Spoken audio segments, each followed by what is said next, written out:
found a cup in saucer that was from England, that was like out of the 1700s. Found this big big woolen gun belt where they used to stick their guns and knives into. Yeah. You found one of them. I never found one coin. They had so many years to it. That's crazy, man. So that was a close one. Then we found the other one.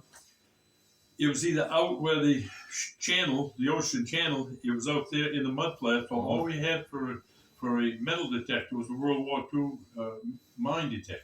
Oh, okay. Well, you get around salt water, that thing go crazy because of all the minerals in the water. Oh, wow.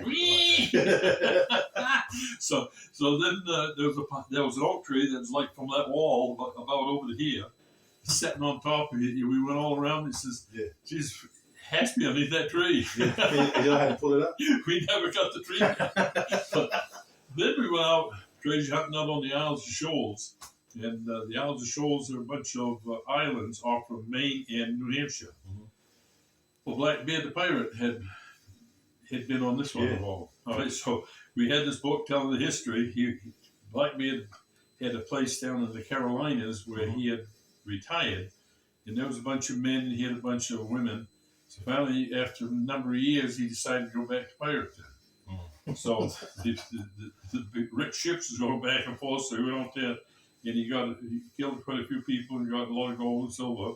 Well, he headed north. Well, he got almost up into to Maine, New Hampshire, and he stopped at this rock in the middle of the ocean. He let out about 150 men, forced him to stand on this rock, and the ship sailed, left him standing there.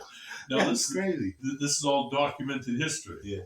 So at this point, anyhow, we went there on the island, and there was Joe Cashmere, Don Nichols, Adam Glues, and Jerry Glues. So we went out there and we went over the whole island. We found what the hell was it now? We found 25 different places. Out of those 25, they were really strong. Like there's really something there. So we got into this cove, and we dug a hole there that was probably, I want to say 5 by 5. It had to have been about 6 feet deep, and every stone was about the size of your head. There was nothing in it, just all the same size stone. Yeah. So we had a perfect square. Well, it was time to go home, so we got back on the lobster boat, and we came back about a month later.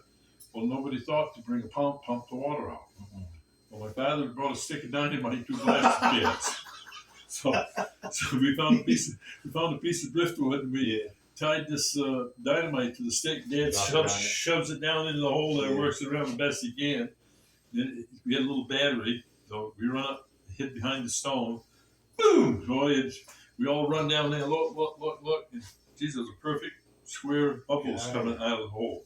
Wow! So there's something buried there, but there was all kinds of wrecks there of all different descriptions, and the island over.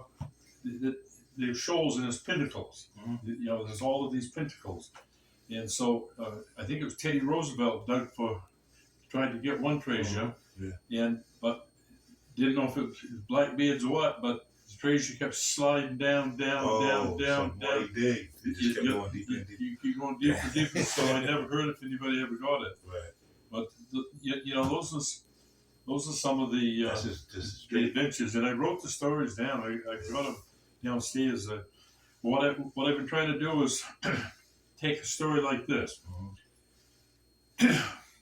When I was 5 years old, my